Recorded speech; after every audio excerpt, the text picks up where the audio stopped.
राष्ट्रीय मानव अधिकार सहकार ट्रस्ट के राष्ट्रीय अध्यक्ष श्री सुनील सिंह जी यादव के प्रयास से उज्जैन जिले के नागदा में लगेगा बालाजी का दिव्य दरबार ओरछा के सकलद्वारी धाम के पीठाधीश्वर पंडित रतिक जी महाराज करेंगे। पर्चे के माध्यम से लोगों की समस्या दूर।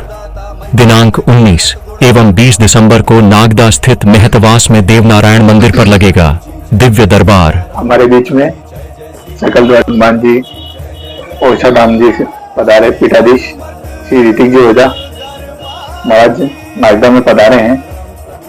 आगे महाराज जी, आपका नागदा आगमन का उद्देश्य क्या है? हमारे मानव अधिकार सहकार ट्रस्ट के जो राष्ट्रीय अध्यक्ष जी हैं हमारे बड़े भाई श्री सुनील यादव जी, जिन्होंने हमें बुलाया था, जो यहाँ पर देवीय स्थान जैसे त्यागी जी महाराज के दर्शन करवाने के लिए भैया ने हमें बुलाया था। तो उज्जैन भी कल दर्शन किए हैं और नलखेड़ा में जो सिद्धपीठ शक्तिपीठ अलग माने जाते हैं, सिद्धपीठ अलग होते हैं। तो सिद्धपीठ जो देवी जियों में आती हैं माँ बगलामुखी, वहां जाके भैया ने हवन भी कराया, कल दर्शन भी करवाए हैं वहां। और हनुमान जी की प्रेरणा से दरबार भी लगाते हैं। तो अब भैया का कहना यह है कि नागदा में जो लोगों की समस्याएं हैं वो हनुमान जी तक इनके माध्यम से, हमारे माध्यम से पहुंचे, उनका समाधान लोगों को मिल पाए। तो उसकी भी डेट क्लियर करनी थी। तो भैया काफी समय से लगे हैं, करीब 1 साल से। 1 साल पहले भैया का हमारे पास जाना हुआ था, तो वहां उन्होंने देखा कि दरबार लगाते हैं महाराज जी। तो हम तो कुछ नहीं है, जो आप हो सो हमें, बाकी करना करवाना सब बालाजी के हाथ में है। तो अगले महीने एक डेट भाई साहब के माध्यम से हमने की है। तो 2 दिन का दिव्य दरबार लगाएंगे। तो 19 और 20 तारीख को, 19 और 20 दिसंबर को दिव्य दरबार लगाएंगे, जो दोपहर 3 बजे से लेके और रात्रि 10 बजे तक चलाएंगे जी। तो इसके लिए हम यहाँ पे आए थे। और बाकी राम जी की इच्छा है, ओरछा धाम में बैठते हैं, वहां तो राम जी दरबार लगाते हैं, वहां तो दरबार व्यक्ति लगा नहीं सकता है, क्योंकि राम जी स्वयं दरबार लगाए बैठे। तो हम तो समस्या का समाधान करने के लिए बैठते हैं। बाकी प्रेरणा है बालाजी की, जिसका नाम बोलते हैं, जिसका हुलिया बताते हैं, जो चीजें लिख के पर्चे में आ जाती हैं बता देते हैं, नहीं आती हैं तो सीताराम। ना हम आपको गलत बता सकते हैं, ना भटका सकते हैं। और लोगों से केवल एक ही बात कहना है कि ना तो दरबारों के चक्कर में आप पड़ें, ना किसी तांत्रिक के चक्कर में पड़ें। केवल एक गुरु, एक स्थान के चरण शरण पकड़ लें, आपका बेड़ा पार हो जाएगा। दरबारों में आप भटकेंगे तो आपका जीवन पूरा भटकते भटकते ही निकल जाएगा। श्री सीताराम। महाराज जी, ये दिव्य दरबार की शुरुआत कहाँ से हुई थी आपकी? 14 वर्ष की आयु से सकलद्वारी हमारे ओरछा के जंगल में एक हनुमान जी का स्थान है। अभी हम आपको उनकी फोटो दिखाएंगे। तो वहां पे हमारे चाचा जी जाया करते थे पहले। तो 2015 से उनने हमें ले जाना भी शुरू कर दिया वहां। तो हनुमान जी की हम आपको 2018 की फोटो दिखाएंगे, उसके बाद में अभी की फोटो दिखाएंगे। तो सेवा करते करते जब हमें 6 वर्ष हुए, जब जाके हमें छोटी सी प्रेरणा लगी है कि जैसे हमारे साथ में कोई रहता हो, एक आभास लगता है ना बच्चों को, बिल्कुल डरावना सा कि कोई है। तो वो आभास लगना शुरू हुआ 2015 से। फिर उसके बाद में धीरे धीरे करके वो चीज हमारे साथ और बढ़ती गई। जब जाके 2021 में हमारे साथ में जो भैया ने जाना शुरू किया था, तो उनके घर में एक घटना हुई और हम हनुमान जी को सिंदूर चढ़ा रहे थे। तो वो सिंदूर चढ़ाते चढ़ाते हमें उनके घर वालों के नाम भी आ गए, जिनके साथ में घटना हुई, सब चीज आ गई। तो हमने भैया को बोला, हमने कहा ऐसी ऐसी घटना आपके घर में हुई है। बोले तुम्हें कैसे पता? ये तो किसी को नहीं पता। जब जाके हमें अनुभव हुआ कि हमारे साथ में बालाजी कहीं ना कहीं हमें आशीर्वाद दे चुके हैं। धीरे धीरे वो शक्तियां बढ़ती गई, हम नियम का पालन करते रहे, शक्तियां और तेज होती गई।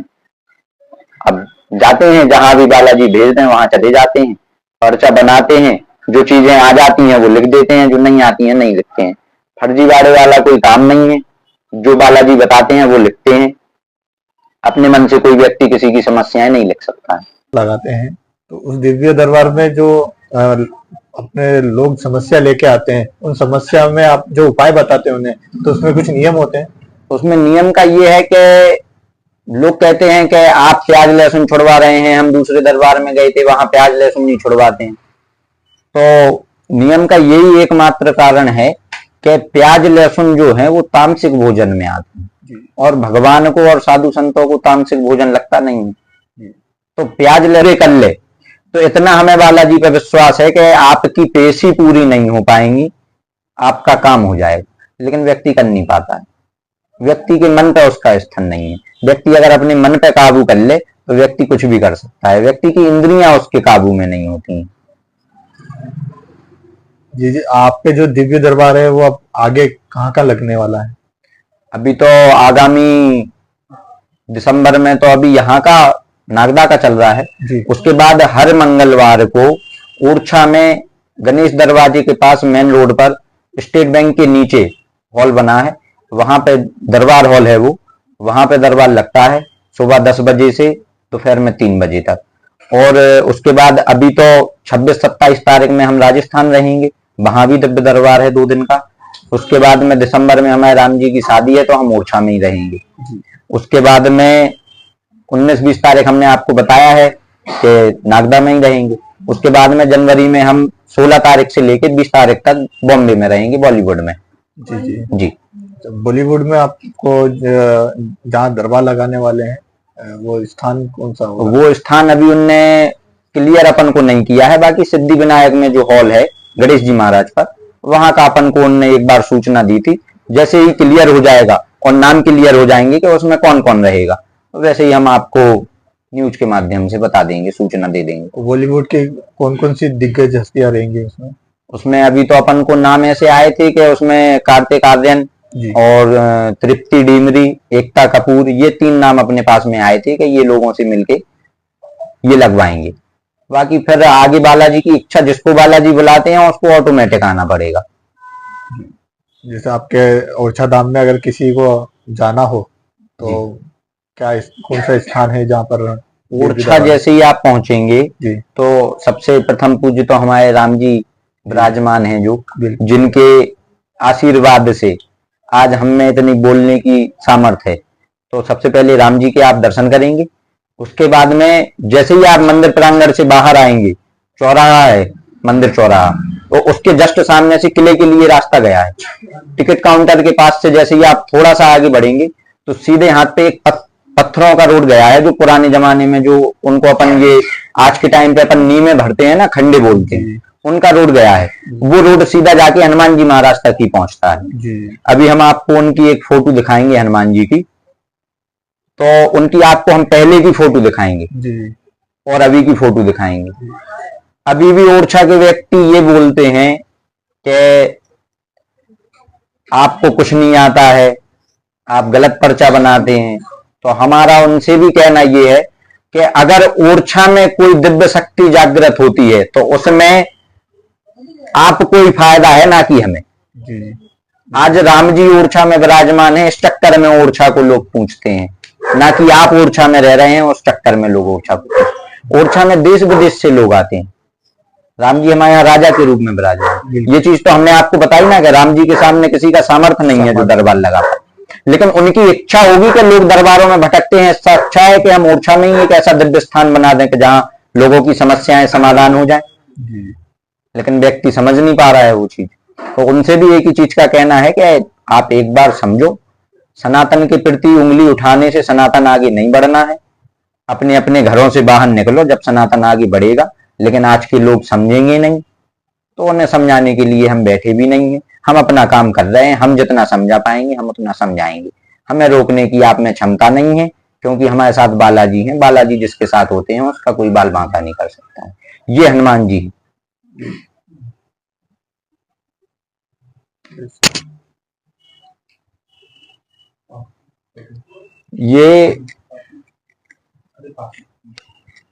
ये 12 फीट तो प्राकृतिक चट्टान पे उभरे हुए हैं। 12 फीट तो इनकी लंबाई है और 9 फीट हैं ये चौड़े। हिंदू राष्ट्र के लेकर जो आज देश में चर्चा चल रही है, उस पर आपका क्या मत है?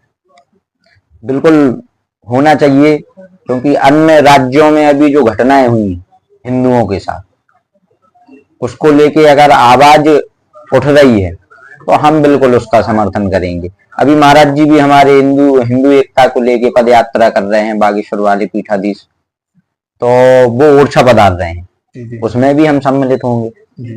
और हम वीडियो के माध्यम से आप सभी लोगों से ये कहेंगे कि जितनी भारी मात्रा में आप आ पाओ, उतनी भारी मात्रा में आप आके पधारो।